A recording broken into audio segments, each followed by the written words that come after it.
आदरणीय मित्रों, श्री अवतार का बोध हो, श्री माता धरती का बोध हो। मित्रों, आज का विषय है कि श्री कल्कि अवतार अंधविश्वास हैं या यथार्थ, वे क्या हैं? इस पर आप आज सुनेंगे, समझेंगे कि वास्तव में कल्कि भगवान क्या हैं। क्या ये कल्पना है या कोई लॉजिक है या यथार्थ है? दोस्तों, मैं स्वामी धर्मदास उदासीन आप सबका धर्म बोध में स्वागत करता हूं और आप वीडियो के लास्ट तक बने रहिए और अपनी राय लिखकर जरूर भेजिए और अपने 3 दोस्तों को अवश्य हमसे जोड़िए ताकि युग परिवर्तन में आपका किंचित सहयोग हो सके। तो दोस्तों, मेरा कहना यह है कि क्या कल्कि भगवान, कल्कि अवतार अंधविश्वास हैं या वे यथार्थ हैं? तो आप क्या मानते हैं? अंधविश्वास या फिर सच्चाई? दोस्तों, दोनों ही तरह के लोग हैं दुनिया में और बहुत सारे लोग तो ऐसे भी हैं कि इस शब्द से ही अनजान हैं। तो 3 तरह के लोग हो गए।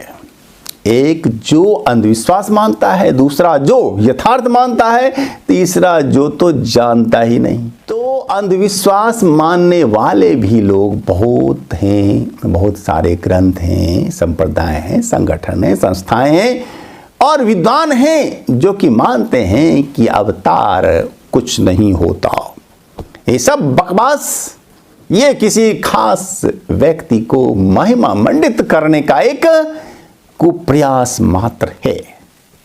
इसमें आर्य समाज, कबीर मत के लोग और अन्य बहुत सारे संप्रदाय हैं, पंथ हैं। अब सबका नाम लेना मैं उचित नहीं समझता। दोस्तों, बहुत सारे लोगों का कहना है कि अभी तो कलयुग का पहला चरण ही हुआ है स्टार्ट, इसलिए अभी अवतार नहीं आ सकते और इसकी आयु भी होती है 4,32,000 सालों की। इसलिए अभी अवतार के आने का कोई औचित्य नहीं है, कोई कारण ही नहीं है अभी अवतार आए। तो इस तरह की भी धारणाएं हैं। आपने हमारे वीडियो में सुना होगा कि भाई ये जो होता है कलयुग, इसकी आयु 4,32,000 साल नहीं बल्कि 1,200 साल होते हैं और इससे 360 से भ्रांतिवश गुना करके और 4,32,000 साल मान लिया गया था मेधातिथि विद्वान के द्वारा और वही मान्यता आज तक कुछ लोग मानते आ रहे हैं। तो यथार्थ क्या है? क्या है सत्य? क्या है सच्चाई? बहुत लंबा नहीं बोलेंगे, संक्षेप में ही बताने का आपको हम प्रयास करते हैं। आपने नाम सुना हो युग पुरुष, वेद मूर्ति, तपोनिष्ठ पंडित श्री राम शर्मा आचार्य जी का। आपने सुना? वे महान वैज्ञानिक अध्यात्मवाद के विद्वान थे, ऋषि थे, योगी थे और उन्होंने अवतार पर जो है 1985 में, लगभग 1985 में लिखा लेखों में, और वे लिखते हैं कल्कि अवतार हो चुका है, वह बढ़ बढ़ और परिपुष्ट हो रहा है। उसका पौराणिक भाषा में नाम है निष्कलंक, क्योंकि वह मानवता के पिछले कलंकों को, कल्मशों को धोने के लिए आ रहा है। और यह स्पष्ट उन्होंने लिखा और इस तरह की घोषणा बहुत सारे ऋषि मुनि महर्षि, देसी विदेशी अपनी अपनी भाषा में, अपने अपने शब्दों में किए हैं, आज भी कर रहे हैं। और अब हम इन सब की संक्षेप में पड़ताल करते हैं, जांच करते हैं। ठीक है, चलिए भाई, आप हमारे साथ जांच के लिए हो जाइए तैयार। ओके, हैं तैयार? ठीक है।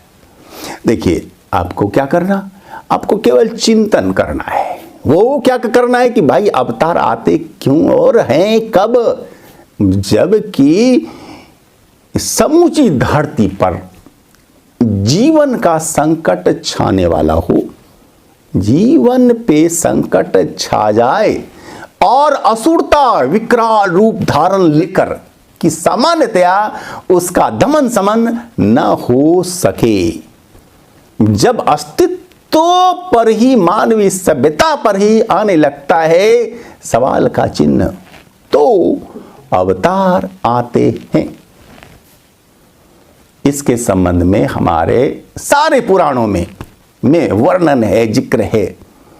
गीता में कहा गया, यदा यदा हि धर्मस्य ग्लानिर्भवति भारत अभ्युत्थानं धर्मस्य तदात्मानं सृजाम्यहम्। जब जब धर्म की हानि और अधर्म की होती है वृद्धि, तब तब मैं धर्म के अभ्युत्थान के लिए साकार रूप धारण करता हूं। और ऐसी बातें हमारे बहुत सारे शास्त्रों में हैं, हमारे लगभग सभी पुराणों में इनका वर्णन है।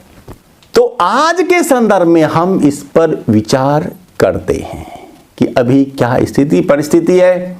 अभी स्थिति है कि तीसरा विश्व युद्ध हो सकता है। क्यों साहब, हो सकता है ना, तीसरा वर्ल्ड वॉर हो सकता है।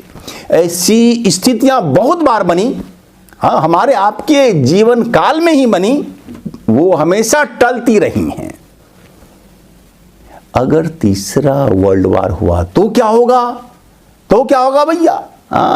अरे आइंस्टीन साहब ने कहा था इस सवाल के जवाब में कि यदि तीसरा वर्ल्ड वॉर हुआ तो चौथा कभी नहीं होगा। क्यों नहीं होगा साहब? इसलिए कि तब तो कोई जीव बचेगा ही नहीं, एक पेड़ एक चींटी तक नहीं रहेगी और ये धरती भी हो जाएगी ठीक वैसी आज जैसा बन गया है मंगल ग्रह, जहां पर कि कल जीवन था और आज वहां कुछ नहीं बचा। ऐसी स्थिति उत्पन्न होने की संभावना यहां बढ़ रही है धरती पर। यहां कट्टरवाद, आतंकवाद जो है बढ़ रहे हैं, धर्म के नाम पर ढेर सारा अधर्म हो रहा है। यहां बहुत सारे देशों ने अपने यहां पर इतने घातक हथियार जमा लिए हैं, कर हाइड्रोजन बम, एटम बम, कि धरती को एक बार नहीं कम से कम 20 बार संपूर्णतया जीव विहीन बनाया जा सकता है। और यहां पर आप देखिए कि मिट्टी, पानी, हवा, ध्वनि का काफी तेजी से हो रहा है पॉल्यूशन, और ये धरती धीरे धीरे जीवों के रहने लायक नहीं रह जाएगी। अगर इसी रफ्तार से पॉल्यूशन बढ़ता रहा तो 5000 सालों में धरती जीव विहीन, जीवन समाप्त, मानवीय सभ्यता समाप्त।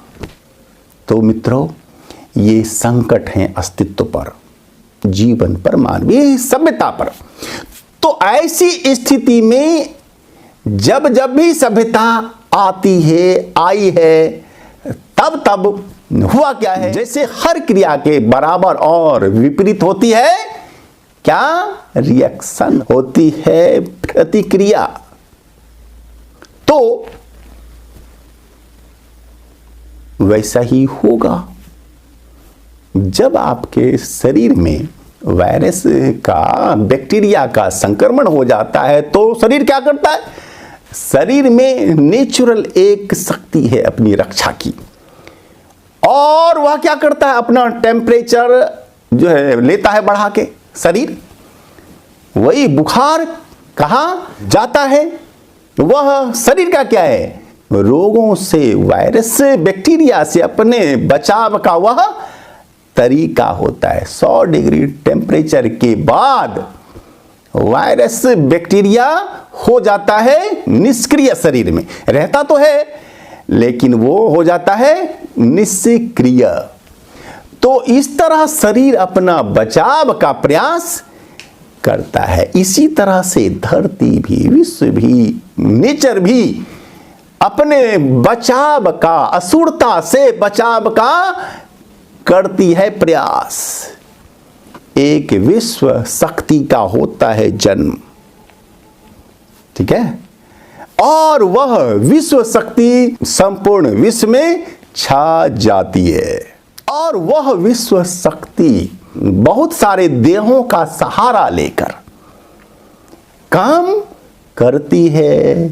हजारों लाखों लोगों के शरीर का, मन का सहारा लेकर के अभिव्यक्त होती है शक्तियां।